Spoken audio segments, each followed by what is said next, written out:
Welcome to Japan's Inscrutable Society, third time. This time, we focus on, among many issues, national security. National security for the first time in Japan over the last 8 decades since the end of the war under great threat, which means possible conflict with China. Why today we have kind of difficult situation to handle with China, the kind of possible imminent threat from the West. We need to understand the several things to moving into this vast, important subject. National security, any country have some difficulties to solve. Any country is surrounded by different nations. In case of Japan, land is not linked with neighboring countries, surrounded by water. But still, we have a possible conflict with surrounding areas. To understand this, we need to back to what happened after the war, 1945. Japan surrendered to Allied forces. Allied forces means Britain, France, Australia, New Zealand, but mostly led by United States. After Japan ended the war, US occupation began. It lasted for 7 years. While Japan was occupied by United States, there was a big change in the continent of Asia. China, as an internal battle between Communist Party and Kuomintang. Communist Party led by Mao Zedong.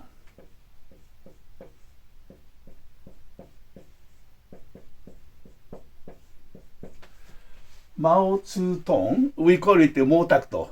So Chinese character, of course they have their own, and Japan has our own to pronounce. So international medias, they describe Mao Zedong launched kind of war against the opposition, Kuomintang. Kuomintang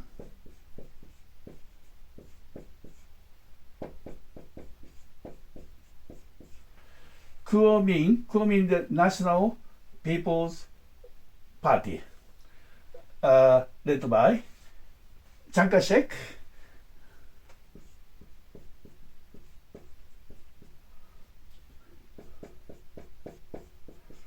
We call it the Shoukai-seki. So Mao Zedong, Chiang Kai-shek. If you mention these names with Japanese who don't know much about international manners, probably no understanding what they are talking about. But anyway, clash between Communist Party and this national party people. There was some lasting period of battles, but it ended in 1949. the Chinese communists won the battle. So Chiang Kai-shek and other people escaped mainland China down to Taiwan. And they established their own government in Taiwan. So ever since that time, the issue between mainland China, some period we call it Red China, and Taiwan, very much difficult issue to handle or deal with. No one can actually deal with, because this is a huge issue between the Mao Zedong and the Chiang Kai-shek. It takes very much difficult the views you have to have. It happened 1949. Still Japan under occupation of United States. And something happening in United States at that time. Republican, the parliament member, actually Senator McCarthy, he started campaign, anti-communist campaign. So there are many people, the subpoena to come to the parliament, and they are actually the question about if any relationship with Communist Party, you know anybody around you who work for Communist Party, Marxism, kind of the Red China and the Soviet Union, they are actually opposing side of the world. So United States had a purge, very much enthusiastic campaign to oust any communist influences. So that started the second half of 1940, so around 1950. Japan still had nothing to do with that the campaign, because we are occupied nation. And then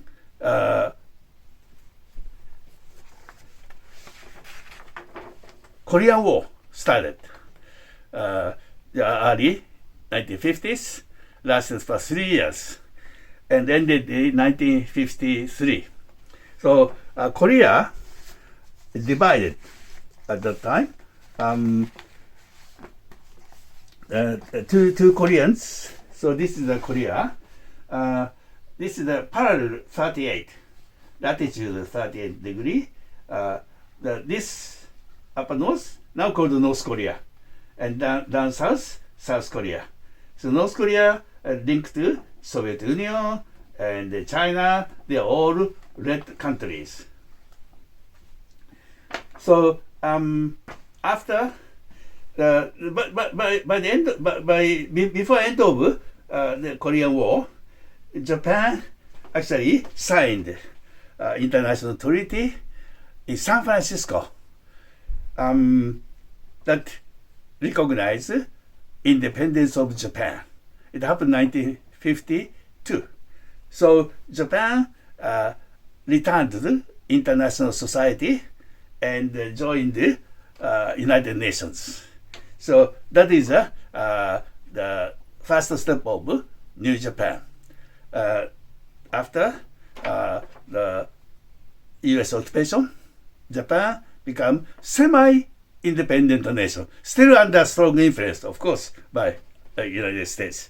But anyway, Japan started its own step into own sovereignty.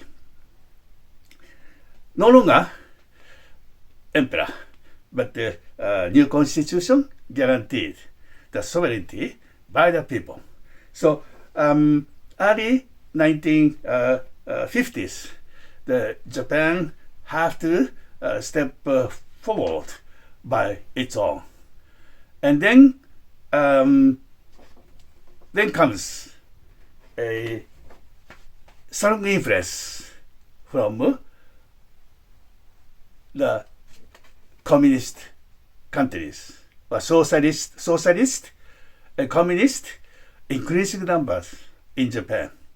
So the conservative side have to do something to stop their the dominant the power, and the Japan need to stay its own, the eliminating from foreign influence. Of course, the United States lots of influence, but not the communist side.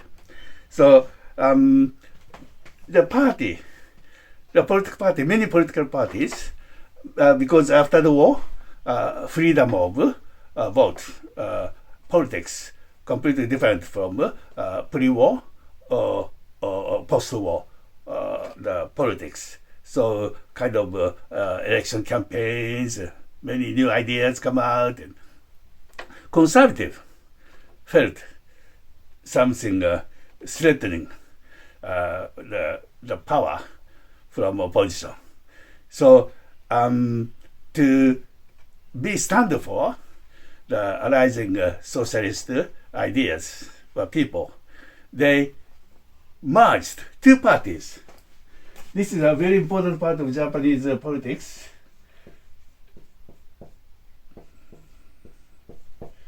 Liberal, Democrat,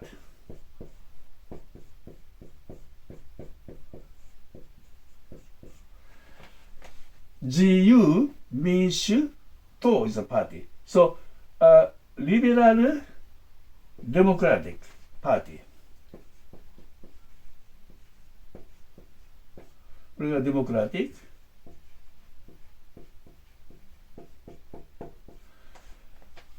Even among Japanese, 自由民主党 is a bit long name. So we normally call this one 自民党. 自民党 or the English name LD. This is the party. LDP. So you hear many times, almost every day, if you're interested in keen to know the Japanese current news. LDP, LDP, LDP everywhere. So the two different parties joined together, and then formed kind of ruling the power over Japanese politics. So this is the kind of starting of the history, and at that time, of course, Japan, generally speaking, not the communist country or socialist country. Of course, there are many the arising actually the groups and the powers. They are against the government. They still continue after 1960s. One popular phenomena 1960s is student power in Paris, London, wherever most of the capital city in the world. There are younger generations student. They somewhat against the government policies and much actually activities mushroomed. So this is anyway the period. Something happened in 1949 and 1950s. So at that time, China is actually closed country. The Chinese Communist Party so many things to settle down the issues within the continent. So and the Kuomintang. People's Party, National Party, they no longer in continent. They are Taiwan. So this situation somewhat stands still. The visible the conflict between two different Chinese. So this is a kind of background background knowledge when we talk about Taiwan issue. Now, Taiwan issue is a so serious issue right now. The people who don't know what's going on, now I'm going to explain some kind of basic the ideas. And this Communist Party and Kuomintang, Taiwan, they continue this the distant relationship continue up to 1972.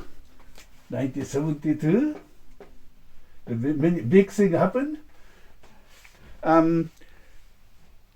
The Japanese politicians, basically, particularly conservative the politicians, they kept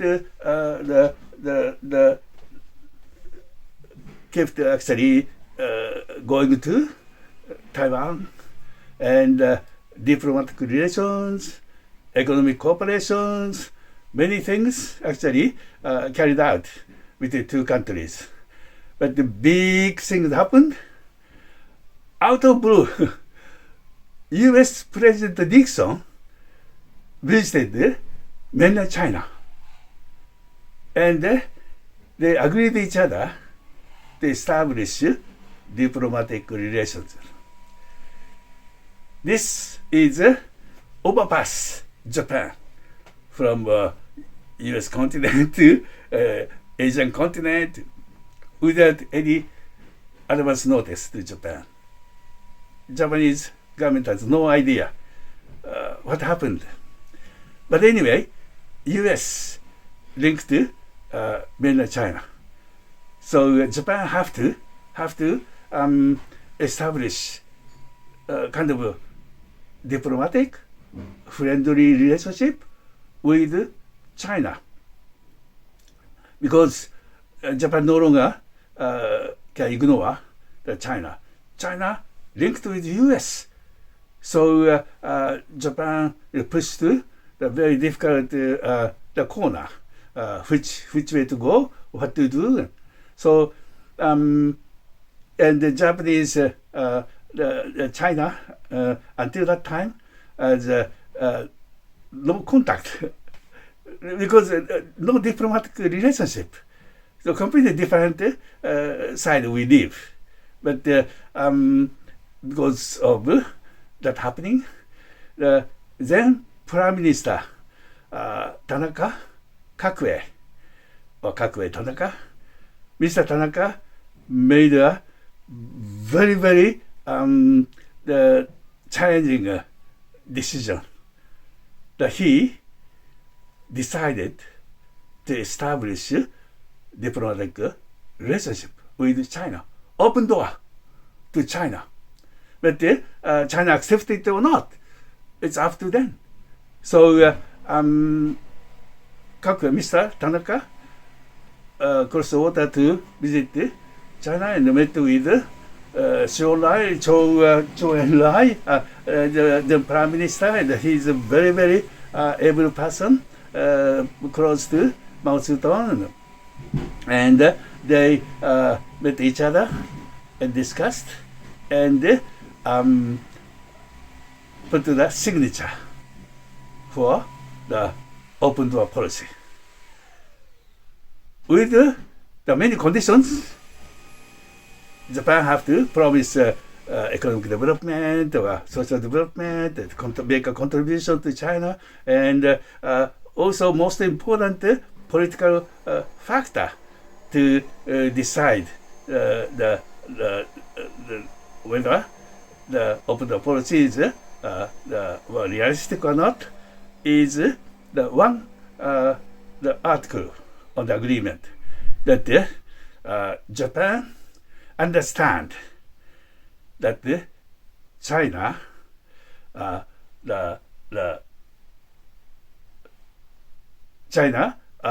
the govern the Taiwan as part of own country.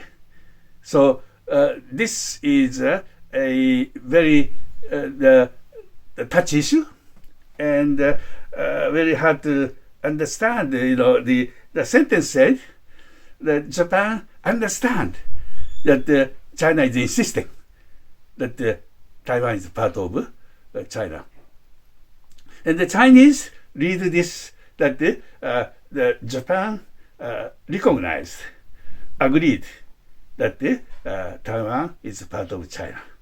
So diplomatic kind of games, you read this, both read the same sentences, but the understanding a different way. But anyway, that was concluded 1972, and this occasion pushed Japan to leave Taiwan. Taiwan is no longer the country or nation to have a diplomatic relationship. But actually, relationship is so deeply actually rooted ever since Taiwan became part of Japan. Taiwan was part of Japan, Imperial Japan. In 1895,